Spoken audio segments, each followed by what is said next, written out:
Hello and welcome to Shattered Lives. It's Reach Ireland's crime podcast. I'm Paul Healy. I'm crime correspondent for the Irish Daily Star and Irish Mirror. And I'm joined this week not by Michael O'Toole, but a rival newspaper journalist and good friend, Robin Schiller. Robin is a crime reporter and a senior journalist with the Irish Independent and independent.ie. And he has co-authored a brand new book, which I'm still about halfway through. I'm really enjoying it. I'm going to hold it up to the screen, even it'll be backwards, but Murder at Lordship, Inside the Hunt for a Detective's Killer. And it is all about the Lordship Credit Union robbery and the murder of Detective Garda Adrian Donohoe in January 2013. So Robin, thanks for coming on. Thanks for having me on, Paul. Long time listener, first time on, so it's a pleasure to be here. I appreciate your time. Robin and I worked together back in the Indo many years ago, and we're still somehow managing to make a living out of this, both of us, and very proud and happy to see that you've written a book and that it's doing well. It's a bestseller, I see, going in, 3 weeks on the market now, or 2 weeks in? Yeah, the first 2 weeks it's been bestseller number one for Irish non-fiction in its first 2 weeks, so people are obviously reading the book and there's interest there for it, so it's great to see the kind of feedback we're getting on it as well. We're very happy with it. I remember you covering the trial, and I would often meet you in the CCJ at other things, and I would know you were going in to cover the trial of Aaron Brady, which was obviously one of the lengthiest trials, if not the lengthiest murder trial in the history of state. Maybe you'll correct me on that, but you were in there every single day, I remember. Thankfully your employer kind of left you to it, and you were able to kind of get engrossed in it and be there every day and cover the trial where Aaron Brady was ultimately found guilty of the capital murder of Detective Garda Adrian Donohoe. We'll come back to that, but just bringing that up because I can recall, and I'm sure I was one of many people saying it to you, if you don't write a book about this, you're crazy, because there's so much to the story and you were totally engrossed in it. When did you kind of come to the decision, there may be a book in this, there may be more research to be done on this case? Yeah, as you said there, during the trial, I think when the Irish Independent sent me down in early January 2020, there was no, I suppose, indication of the pandemic to come. There's no indication the trial will be on so long. So we said we'll cover it for a few months and see how it goes. And obviously it dragged on. I don't think anybody expected it to drag that long. It went from January up until August 12th when the jury finally came back and convicted Aaron Brady of capital murder. But just at some stage, 3 months into it, kind of the amount of, I suppose, evidence in the case, the amount of material, I think there were a normal, if you can call it that, normal murder inquiry has around 250, 300 lines of inquiry. This one had thousands. There was thousands of witness statements, confidential reports. I think the material that had to be disclosed as normal for a trial to the defence from the prosecution was in excess of 1 million documents and items of material. So it just shows the vast amount of evidence and material gathered for this. So there was a lot there, and kind of a lot of it, what was reported on the trial was obviously what was said in front of the jury, but the stuff that wasn't getting in, that for legal reasons or being argued by the defence wasn't getting in, was as interesting, if not more interesting, in certain circumstances. So weighing all that up, and the fact that it was obviously the murder of a member from Garda Síochána, which thankfully is a rare thing in this country, felt that there was a lot more in the story to be told and that the general public should know about. Mm-hmm. And the involvement of Pat Murray, obviously he was the senior investigating officer in the case and is a very well regarded and well known former member of Garda Síochána. How did you get in contact with Pat? How did you first strike up that conversation about doing a book with him? It was just by chance, really. Who introduced us initially was, I think, Paul Williams, veteran crime reporter, would be well known to your listeners, I'd imagine.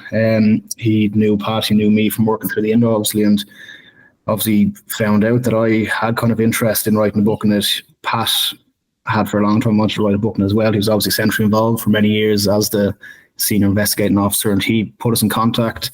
And for instance, Paul, he put us in touch with the right people as well. And, our publisher, Atlantic, were very interested in the book, and you can't speak highly enough about them as well. The faith they've put into us and putting out this, the faith they put in us essentially for putting this book together. So that's how it kind of came about. It was last May, I think, 2023, where we sat down, agreed to do it, and a year later, the final product was finally published. So it was a quick process in a way, quick turnaround, but I think we've written a good book. It's fantastically written, and I mean, to get Pat's, I suppose, first-hand perspective is also very interesting. Just to kind of hear, what it was actually like on the ground to investigate the case, coming directly from him. And I think it's kind of written. I mean, it's written by yourself, and then there are anecdotes by Pat kind of throughout the book from his first-hand experience. There's no holds barred. I mean, I've literally just read a part there where there is some criticism for more, maybe say, top brass and senior members of An Garda Síochána who kind of, in Pat's view, might have inserted themselves in the case. So he certainly gives his personal perspective on it. But obviously also he knew Detective Garda Adrian Donohoe personally, and worked with him. Detective Garda Donohoe worked under him in the area at the time. So this was probably something that's deeply personal to Pat in a way as well. It definitely will be. He was obviously a DI detective inspector at the time of Adrian's murder. Adrian would have worked in that crime unit for many years. He would have worked with him on a daily basis. So it was personal for not just Pat, but all the other members of An Garda Síochána and Dundalk, and obviously the wider Garda family, if you want to call it that, who helped investigate it. And like to lose a colleague in such circumstances, obviously it's unimaginable. But then for them to come together to be able to investigate it at such a professional and thorough standard, and ultimately succeed in getting a conviction in relation to the man who pulled the trigger, Aaron Brady. It's a real testament to the calibre of policemen and women who are up there in Dundalk, and who also across the area supported the National Bureau of Criminal Investigation, across the region, Louth. There's so many other Gardaí involved, but essentially that revolved around the Gardaí in Dundalk. And I'm just going to go back now, kind of timeline wise, and just, obviously the book begins with it's a staggering kind of prologue. It goes straight into the events of that night, and I mean, word for word, what was seen and heard. And it is quite harrowing. I know that Paul Williams read out some of it at the book launch I was at, and I think everybody was kind of stunned into silence by it. And even reading it, it's immediately engrossing, because it all happened in a matter of seconds, didn't it? I mean, it was all over within a minute, really. Yeah, so just to give a bit of background, obviously that night it would have been a regular occurrence every Friday in the Cooley Peninsula. The credit union workers would have been, I suppose, shadowed doing the drop-offs for that week, or the collections. They would have started off in Omead, made their way to Carlingford, Cooley, and Lordship Credit Union was the last stop the night before they go on to Dundalk to deposit the cash. Adrian Donohoe and his colleague, Detective Garda Joe Ryan, took up that escort. They safely made their way, I suppose, to Lordship. And around 9:25, or shortly after it kind of kicked off, they collected the workers who were in Lordship before they made their final trip to Dundalk. And suddenly, as they were about to leave the car park, a Volkswagen Passat pulled up and blocked the exit with, we saw the CCTV during the trial. It was just perfect timing. It's like they knew exactly, the person driving the car knew exactly when to pull up. And just such precise timing. It showed the organisation that went into this. As that happened, 4 men who were hiding in the back wall, behind the back wall of Lordship Credit Union, jumped over it. 2 of them were armed, one with a shotgun and one with a handgun. And the two armed men made their way directly to the car, being driven by Joe Ryan with Adrian Donohoe in the passenger seat. They ignored the other vehicles, which again shows the planning that went into it. That the 2 armed men went directly to the biggest threat, which would have been the armed Gardaí, and Adrian Donohoe was in the passenger seat, acting as observer. He got out of the car and wanted to see basically what was blocking the exit, what was holding them up.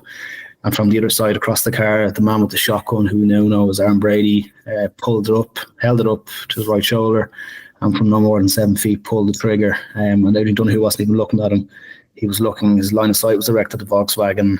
Aaron Brady was on his right hand side, and he didn't even look. No warning was given. He wasn't told to put his hands up, and just without any threat, any warning being made, he pulled the trigger and blasted Adrian Donohoe from no more than 7 feet, and he simply never stood a chance, and he would have been declared dead at the scene. And that wasn't the end of it. Obviously, Joe Ryan was then subsequently subjected to serious threats. He feared for his life. I think he gave evidence in the trial that the shotgun and the handgun were being pointed at him, and his thought process, which is Aaron, if you think about it, he thought himself that he'd rather be shot with the handgun, the smaller 9mm gun, than the shotgun, because he'd have a better chance of survival. And the other credit union workers were threatened as well, and they made their escape in just 58 seconds. Yeah, I was literally going to bring that up because that's something that really stood out to me in the book. It's a harrowing thought that his thought process literally went, well, if he shoots me with the handgun, I have some chance. Yeah, I mean, it's hard. It's just a very difficult circumstance to imagine. Kind of a revelation that, well, for me anyway, perhaps it has been in the public domain, but just in relation to the robbery, obviously, they got away with relatively paltry sum, like a small sum of money comparatively to considering the gravity of the crime they committed, about €7,000. But I thought it was very interesting that only in the other car, and they never realised that there was about €27,000 that they managed to miss, that they didn't actually manage to retrieve in the robbery. So they got away with the minimal amount of money, probably in the panic after what they had just done. But just they got it. Has that fact been out before? But it's the first I've heard of it anyway, and I thought it was very interesting that there was that huge sum of money was actually left and they missed it, and it kind of just shows you, like, what was it all? Was that? Well, it's never worth it, but it shows you the panic at the scene as well. Yeah, despite all the organisation that went into it, I think it was around €7,000 in cash and assorted checks that were taken from the car of Pat Bellew, who was working with Lordship that night. But the other 27,000, Mary Hannon was a credit union worker, and she would have collected the cash from the other three credit unions, and they obviously missed the larger amount. But as I said there, no money in the world would have been worth what they done and what they got away with in the end. No. And then, I mean, the book goes into forensic detail into that 24 hours, the crucial 24 hours after the murder, and just how Gardaí went into overdrive and the full resources of, good Gardaí from all over the country were volunteering their help. But it wasn't long before Aaron Brady and the likes of Jimmy Flynn and Benny Traynor were identified as suspects and even spoken to. Tell us a bit about that, just how they came into the frame straight away. Yeah, so it's interesting. That night, DI Pat Murray, as he was then, he made his way into the Garda station, and they had a case conference, and Joe Ryan had made his way back. He was obviously at the scene and would have come into confrontation with the murderer and the other robbers. And Pat and Detective Sergeant Kieran Reid, I think it was at the time, took him into their office and kind of asked him, quick fire questions about what he could say about the raiders. And he said they were locals, they had local accents, and Joe Ryan would have been a detective in the border region for in around 10, 15 years. He had about 20 years service, and he'd know his local accents. And Pat then got his two other detective sergeants draw up a hot list, basically, of 12 local criminals who would potentially be involved and have the capabilities to pull something off like this. And the fourth and fifth name on that list were Aaron Brady and Brendan Traynor. Now, Aaron Brady would have, I suppose, been making a name for himself locally for involvement in burglaries. Creeper burglaries were, I suppose, criminals creep into a property late at night, they break in, they steal car keys and then drive away with the car. Brendan Traynor would have had a serious reputation at the time for being involved in armed robberies, so they wouldn't have been suspects or even persons in interest at the time, but they would have, I suppose, been at the forefront and Garda minds of who potentially could have carried this out. And within the murder happened at 9:30, within, I suppose, 14, 15 hours, Aaron Brady the following afternoon is driving into the scene, basically near the scene, Ballymcsalmon roundabouts, a few kilometres away from Lordship, and it was being sealed off, and search teams were carrying out search there. And Sergeant John Maroney, he would have known Aaron Brady from an ongoing court case at the time. Aaron Brady had rammed a number of taxis and Garda cars in Dundalk in October 2011, I think was the date, and John Maroney was prosecuting for that. And John Maroney decided to stop him. He pulled him over. Jimmy Flynn was driving the car. He spoke to both of them, and something wasn't quite adding up for Sergeant Maroney. He noticed the discrepancies in the accounts given by Aaron Brady, and they just didn't match at all. And it was clear that one, if not both of them, were lying. He also thought it was pertinent and made a report on the fact that Aaron Brady said he only heard about the murder that morning, even though he'd been staying in Jimmy Flynn's house, which was essentially inside the cordon, that large cordon that had been erected around Lordship Credit Union. And from that point on, really, that stop by Sergeant Maroney was integral and really put Aaron Brady in the spotlight for this murder. And it took, I think, February 16th is the official date he's made a suspect, but from literally the day after the murder, he's certainly at the forefront of the Garda investigation. He was named. Well, he was being looked at and spoken to. Something that I thought was interesting, because I suppose there is a narrative out there that Gardaí, focused their attention straight away on maybe 1 or 5 individuals and didn't look elsewhere. It's fascinating to see the breadth of the investigation and how they're aware I think over 200 people looked at. Some very interesting names have popped up along the way. They even spoke to a serious criminal who initially was not playing ball with them and was acting quite suspiciously, and I mean, obviously ultimately ruled out from their inquiries, but just by the way that he behaved with them, they had to look at him quite seriously, didn't they? And another, Jared Mackin, a well-known criminal figure, was also questioned in relation to it, which I think that's a revelation to me, reading that in your book. Yeah, it just shows, like, obviously Aaron Brady was kind of early on being looked at for it, but they couldn't get tunnel vision. They had to look at all possibilities, and given the proximity to the border, this happening, I suppose the long-standing links of dissident republicanism to Dundalk and across McGlen, across the border, they had to look at all these, I suppose, IRA terrorists, and the special detective unit were tasked with tracking down. I think it was in around 50 people in the end, specifically by them, they had to track down, and Jared Mackin was one. IRA members, IRA bombers, INLA members, armed robbers were all tracked down, and one by one, they, I suppose, could account, or for the most part, account for their movements. They were either ruled out of having any involvement through that, or that there wasn't any evidence to put them at Lordship Credit Union. Whereas with Aaron Brady, that wasn't the case. All roads kept leading back to Aaron Brady, even through intelligence, through mobile phone traffic, through CCTV, and it really was just after several weeks clear that Aaron Brady and his associates were involved in the robbery and murder. And it didn't take them long to poke holes in his story. Having spoken to other people, including his girlfriend, the version of events vastly changed. I'll just fast forward a bit to when they ultimately did come in and voluntarily speak to Gardaí. Obviously, Aaron Brady came in because, as he was saying, his name was all over across McGlen, and everybody was saying he had something to do with the murder. The same with Jimmy Flynn. They felt that their names were out there in the public domain. They were worried about the media coverage. They thought that there had been leaks, and they came in on basically trying to say that they were trying to clear their names, but ultimately put themselves even more in the frame from those interviews. Yeah, well, Aaron Brady initially told John Maroney that he went to his girlfriend's house, Jessica King, and she lived just across the border, that he arrived there earlier than he had been. She was spoken to, she kept the story, and eventually that alibi was broken by Gardaí, and it was apparent that he essentially forced her. She was only 17 at the time, schoolgirl. He forced her to lie to cover his involvement in this, essentially, and that didn't take long to break.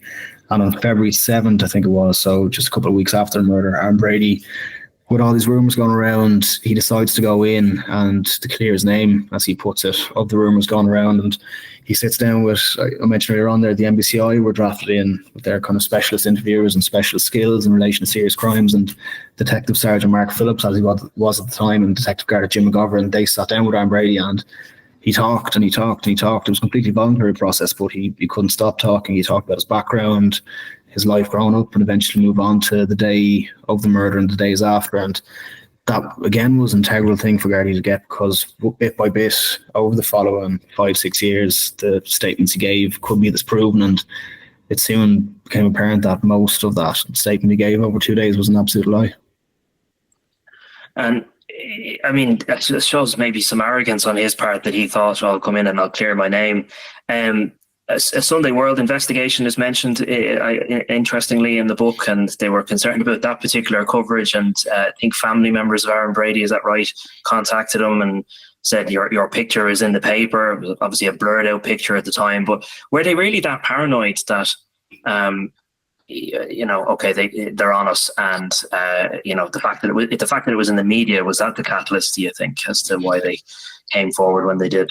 Yeah, I think it was with a mix of a lot of different things. I think locally, even put the media aside for a sec, there's a lot of intelligence coming into Gardaí, which I suppose is unusual for a lot of these investigations, where people were saying that Aaron Brady was involved in murder. There was local rumours.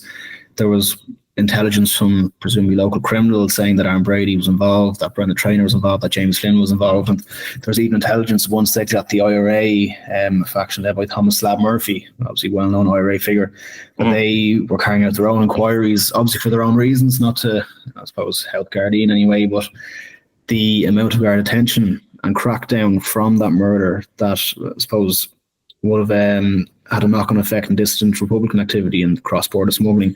They wanted to find out who was responsible. Yeah, it's absolutely crazy to think about it, but they wanted to find out who was responsible, why are their operations being affected, and even they came to the conclusion that Brendan Traynor and Aaron Brady had some involvement in this. So there's a lot of that going on locally.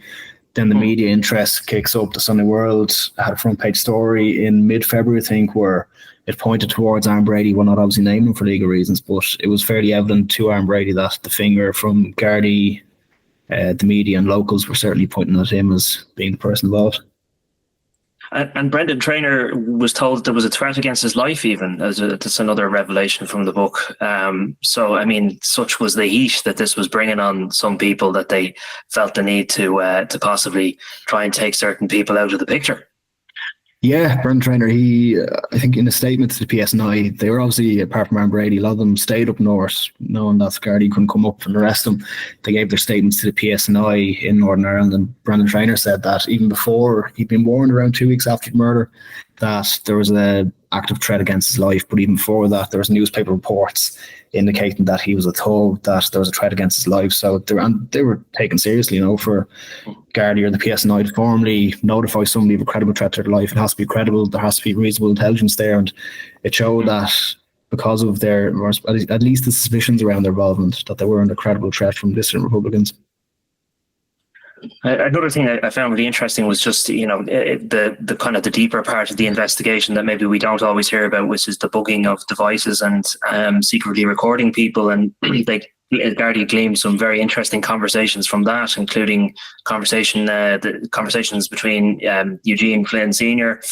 And his ex-wife, is that right? And there was conversation just in relation to his activities on the night and the movements of his own car, and it kind of contradicted with some of the statements that he'd made to Gardaí. Yeah, so in around March after the murder, decisions made to bug Dunroman House, where I suppose Eugene Flynn Sr. had access to where Philomena Flynn, his ex-wife, lived, and where Jimmy Flynn and Eugene Flynn Jr. were living. And that brought up a lot of revelations. While not incriminating certain aspects, certainly so that they were discussing the murder. Eugene Flynn Sr. at least had concerns about the murder. His car, as he admitted himself, was driving past Lordship Credit Union that night. I think within just over 30 seconds after the murder happened, his car was seen in CCTV passing by, and he would later be arrested by Gardaí. I think when Aaron Brady was eventually taken into custody, he was arrested as well, and despite a file being sent to the DPP, he was released without charge. So that, I suppose, the bugging, all the other evidence didn't amount to enough to bring charges against him, but it was certainly interesting the kind of tactics Gardaí used and the amount of material they had at their disposal. But it again maybe showed them that they were on. It helps them, show that they were on the right track and they were looking at the right people. And I know that they did speak to Eugene Flynn, and conversations that they had with him in relation to his son were very interesting as well. And he wasn't exactly denying outright saying, my son didn't do this, was he? No, and just for a context, because if it wasn't clear enough, to make it even clearer, obviously Jimmy Flynn, Aaron Brady's breast mate, is the son of Eugene Flynn Sr., and Eugene Flynn Jr., another son, was also investigated for this crime. So Detective Inspector Pat Murray and Detective Superintendent, as he was at the time, Christy Mangan of the cold case unit, were in the Dock Garda station. Eugene Flynn came in angry that his car had been seized, obviously after being seen near the scene of the murder. And Gardaí spoke to him, and he kind of inquired, do they reckon Jimmy was involved? And they said they do. He didn't really question that or deny that. He then asked if his other son, if they thought Eugene was involved. And they said maybe, but not to the same extent. And his response, well, if you think Eugene was involved, you have nothing. He'd make several other comments like this over the years, telling Gardaí that they didn't have the full story. At one stage, I think in late 2013, he invited Gardaí over to Boston, where the family had businesses. They were green card holders, they had residency, and they'd spend half the year there. He invited them over and said they'd give them all a statement about the events of 25th of January 2013. Lo and behold, when Gardaí go over, they're greeted by an angry and irate Eugene Flynn Sr. He starts shouting at them, abusing them, telling them the boys are gone, you'll never get them. And essentially the Gardaí went over, left with their tail between their legs. There'd be another meeting in prison. He was locked up for, I think previously prior to the murder, several years prior to the murder, he'd absconded from prison in the UK while serving a sentence for tax evasion. And he'd been returned to custody. He was serving the time in 2015. Gardaí met him, and once again, I suppose, said they didn't have the full story, and that if they maybe helped him out, get a transfer to Ireland to serve his time, he'd tell them more about what he knew. He didn't do that in the end, obviously, but it was certainly indicative from the Garda point of view, the investigation's point of view, that you can see Flynn Senior had information pertinent to investigation, which he just wasn't willing to share. Fascinating. And at some point during the course of the investigation, obviously Aaron Brady and Jimmy Flynn and Brennan Traynor and another individual who's not named in the book, I think that person is probably still under investigation, is that right? Fled to varying different jurisdictions. They were aware that there was possibly maybe charges coming down the line, so they got out of Dodge. And there's a very interesting kind of exchange, in particular with that Mr. C individual in the airport, where he's quite terrified. I don't want to give too much of the book away because I want people to read it, but like he's quite terrified of the prospect of being arrested when he sees Gardaí, and they just basically tell him, "We're on you, and there's nowhere you can go." Yeah, I suppose just to give background to that, it's some coincidence, if you want to call that within weeks of the murder, if you have these 4 or 5 people who are quite clearly cemented as, if not formal suspects, then at least people of interest, they start leaving. Eugene Flynn Jr. goes to Australia despite having business in Boston. Aaron Brady, after his house is searched, he goes to America. James Flynn travels to America, and this Mr. C, who for legal reasons, I suppose we have to call him that, we can't identify him, he decides to go to Australia. And as he's walking through Dublin Airport about to board a flight, he's approached by 2 detectives, and the story goes that he was essentially fearful of being arrested right there and then. He asked the Gardaí, are they going to arrest him? And there was a certain amount of relief in his face when he said no, but when they asked him if he had anything more he wanted to give them about the murder, or if he wanted to say anything, he simply said no, good luck, and got on the plane. And one of the Gardaí remarked from that, you can go as far away as you want, but we'll be right behind you. And it showed that even if they fled to the far-flung corners of the world, they'd still pursue them and hope to get them before the courts and bring them to justice.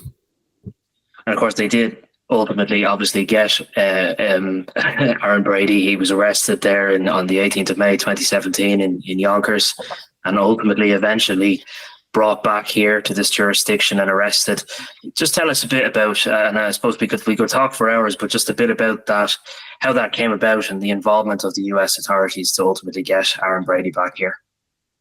Yeah, so in April 2013, Aaron Brady, despite facing charges and sentencing before the courts in Dundalk for that ramming incident, and despite obviously being a suspect in the murder, he says he's had enough over here, he wants to get out, and he boards a flight to Newark Airport, New Jersey, and he initially goes north to Boston to live with James Flynn.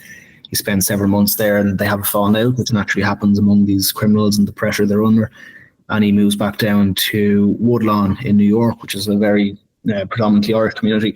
Now, he initially went over on a 90-day holiday visa. He obviously overstayed that by not leaving in July, and he had no intention of going back to Ireland. And over the next 4 years, he made a very permanent life for himself in New York. He got a good job in construction. He was working with heavy machinery. I think he said in the court proceedings, I think that he was making around $65 an hour, which is a fair amount. He met a girl over there, Danielle Healy, a Kerry woman who also has American citizenship. They got married, they had a baby boy, and he was really making this permanent life for himself, believing that he'd gotten away with it, that he was out of the reach of the Garda investigation team.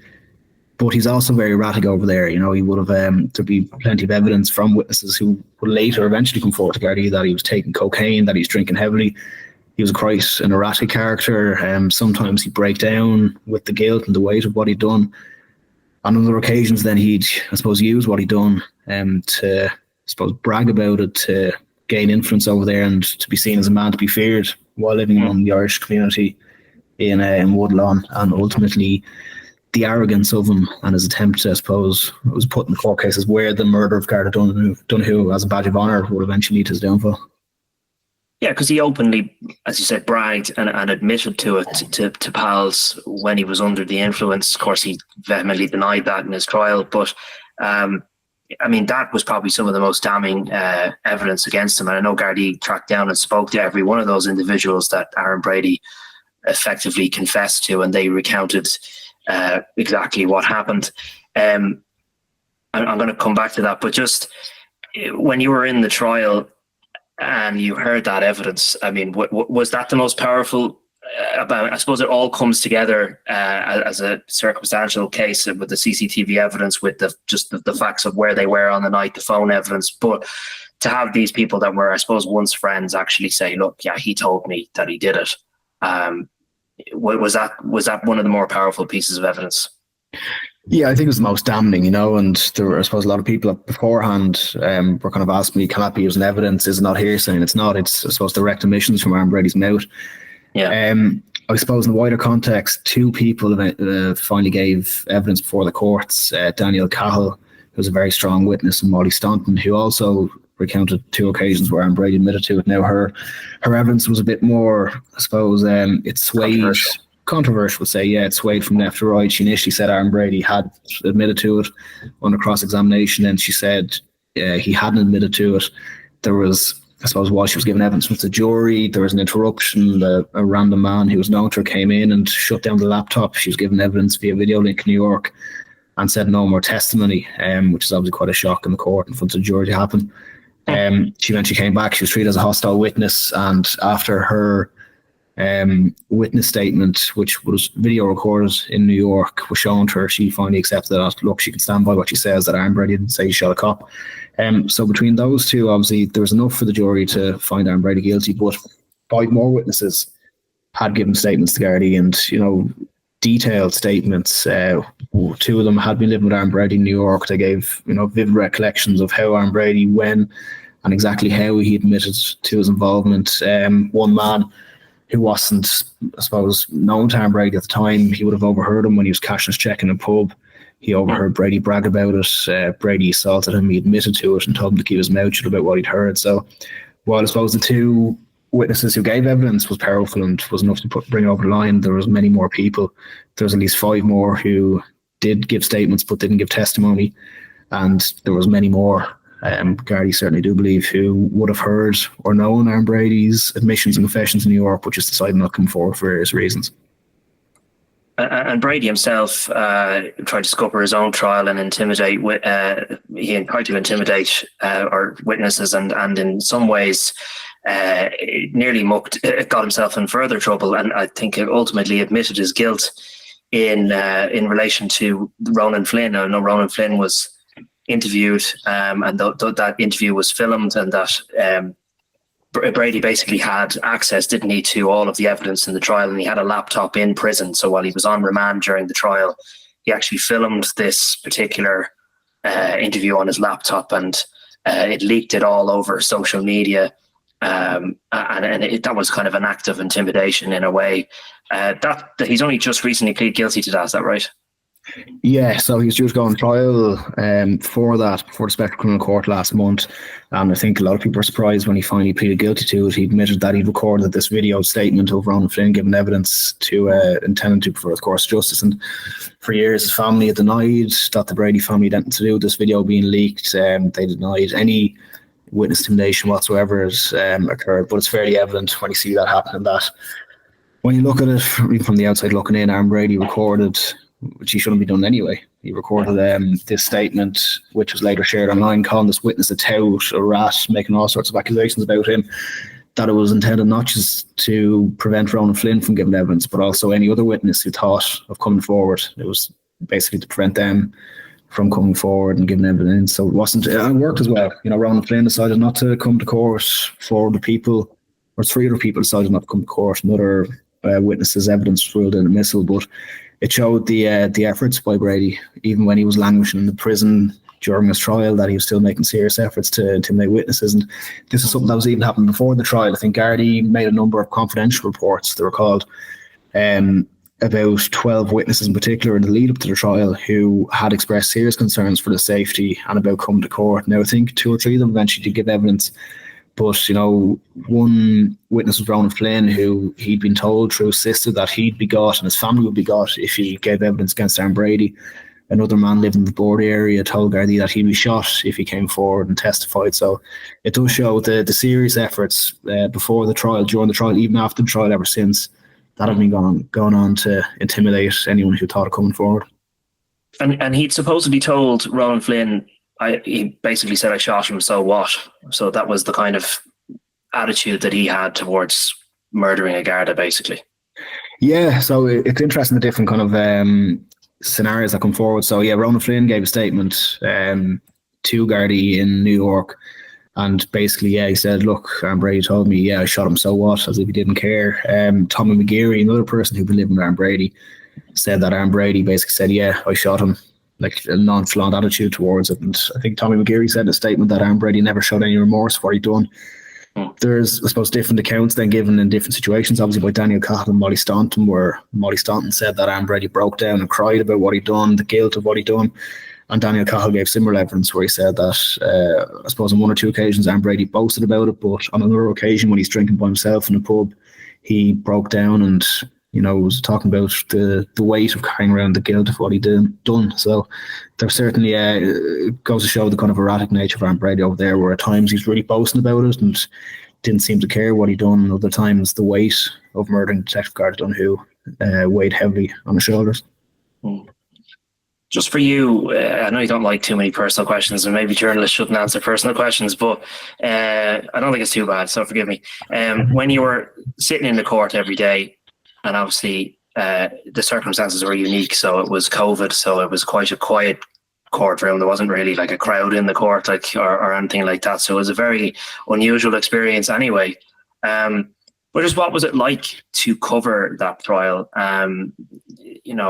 The impact of it on you going in every day and hearing that kind of evidence, and having the likes of Aaron Brady. I suppose he wouldn't have been present in court, would he? He was video linked probably most of the time. Is that right? No, he's in court every day. So what happened basically with COVID, because there was restrictions on the number of people who could be in a room together, the trial was moved up to court 20, I'm going to say, on the top floor of the CCJ, and the only people allowed in were Brady, his close family members, the jury, Gardaí, legal teams, and members of Adrian Donohoe's family, and everyone else, the media and other participants had to watch in an outflow court. So we weren't actually in court for the trial, but we were watching through video, That's a unique experience even in itself, I mean, probably unusual to any other trial that you've covered. But I suppose, what was that experience like? Was it difficult covering a trial for that long, that being the only thing that you worked on for, well, you had other stories, sorry, but like your sole focus for 100+ days was that trial, and that's got to be difficult enough.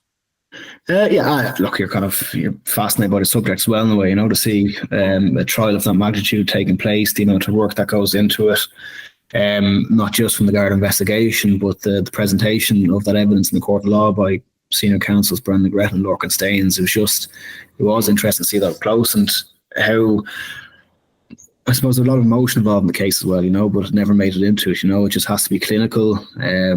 I think even at the start of the trial, Brendan Graham gave his opening speech and talked about Adrian Donohoe, a family man.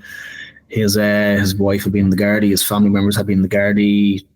Talked about the role Gardaí play, and I suppose how they put their life in the line, and that had drawn the ire of Michael O'Higgins, who's defending Aaron Brady, and the judge warned the jury that you can't bring sympathy into this case. It has to be cold, clinically analysed on the evidence alone. So it was weird to see that when you have people deliberating on the evidence about the life of a man being taken, and that doesn't really come to the fore. It's not relevant as such, as bad as it say in the trial itself. But thankfully, once Aaron Brady was convicted, his family members gave victim impact statements, and everyone was again able to see the kind of person Adrian Donohoe was, not just a member of Garda Síochána, but he really was kind of a quintessential community man. He lived in Lordship with his wife and 2 young children.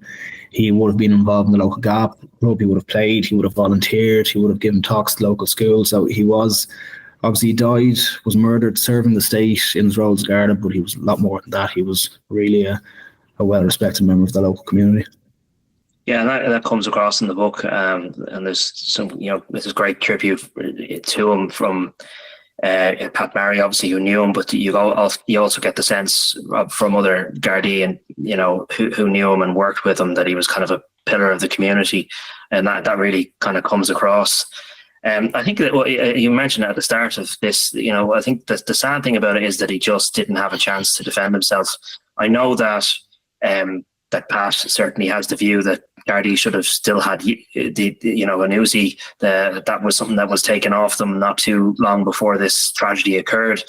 But in many ways, he didn't even have time to reach for his pistol, did he? I mean, he did. It was something that just happened in mere seconds, and it is indicative of the type of person that would commit this offence. Just has no care for human life, really.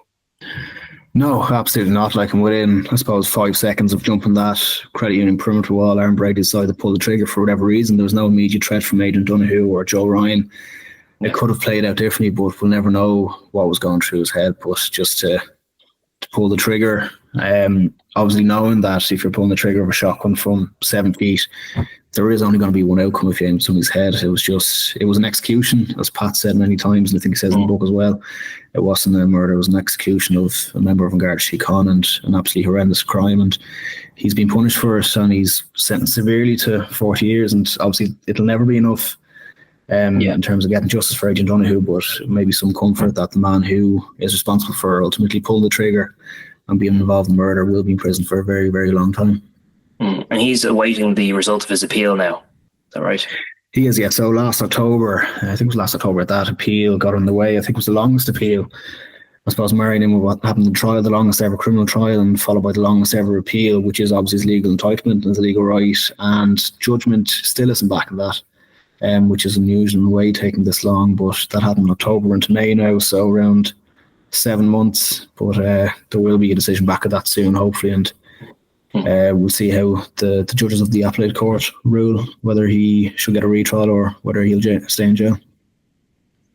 Well, it's a fascinating book. I've only got my second copy of it, Robin, but I'm nearly halfway through. I'm really enjoying it, and I would actively encourage anybody that's got an interest at all, not even in crime, but just it just is a fascinating story and a harrowing story, and hopefully we don't see the likes of it again, where someone is brazen enough to murder a member of Garda Síochána. It's great to hear that first-hand perspective from Pat as well. I mean, I think it really kind of adds to the book when you hear from someone who literally, worked that case and ultimately charged Aaron Brady. It really adds to the gravitas of the story. So yeah, Murder at Lordship, go out and buy it. It's in Easton's. You can get it on. You can get it online as well. Can't you get an Audible version? You can get Audible as well. You can get it on Amazon. I suppose just bears repeating. I know you would have been at the book launch and heard me say, but it can't be repeated enough. I think it's a book that should never have been written as well in many ways. Adrian Donohoe should have went to work that night on 25th of January 2013. He should have completed his tour of duty safely, and he should have made it home to his wife and children. But unfortunately, because of the actions of Aaron Brady, he never made it home. And just hope that the book, hope many people read it, and it shows and gives credit to the Gardaí who investigated the colleague's murder, to the prosecution team, to the members of Homeland Security and all those involved in getting some kind of justice for Adrian Donohoe. Well, thanks for that, Robin. Thanks for speaking to us. I wish you luck with the book. I don't know if you're going to be writing more books in the future, but I look forward to you're going to be a successful author now. Maybe that's your future career. Do you plan on writing another one? No, I won't get ahead of myself. I'll just I'll take a break after this one, focus on the day job again for a while. But yeah. No, well, listen. Thanks for coming on Shattered Lives. Appreciate it. Thanks for having me on, Paul.